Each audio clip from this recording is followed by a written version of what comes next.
আরজি করে রায় নিয়ে, কিন্তু আমি যেহেতু হেলিতে ছিলাম বলে আমি ডিটেলসটা এখনো শুনিনি। তো আপনাদের কাছ থেকেই শুনলাম যে এটা নাকি যাবজ্জীবন দেওয়া হয়েছে। এটা আপনাদের কাছ থেকেই প্রথম আমি শুনলাম। আমার রিঅ্যাকশন ইজ ভেরি ক্লিয়ার। আমরা প্রথম দিন থেকেই ফাঁসির দাবি করে এসেছিলাম এবং আজকেও আমরা সেই দাবিতে অটুট আছি।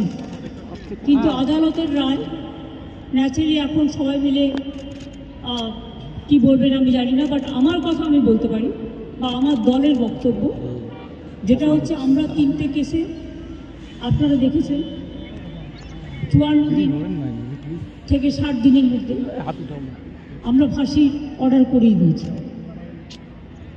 কিন্তু আমি জানি না এটা একটা সিরিয়াস কেস এবং এটা নিয়ে ফাঁসি দাবি আমাদের সবার ছিল।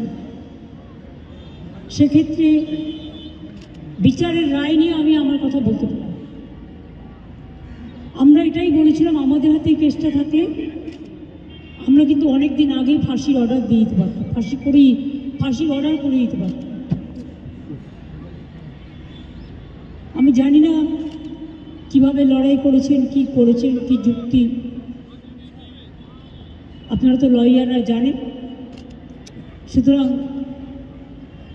ডিটেলসটা তো আমি জানি না, ডিটেলসটা তো সিবিআই করছে এবং আমাদের হাত থেকে তো কেসটা ইচ্ছা করে কেড়ে নিয়ে চলে গেল।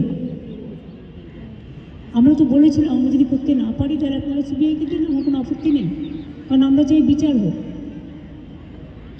এই নরক বিচারদের চরমতম শাস্তি হওয়া উচিত।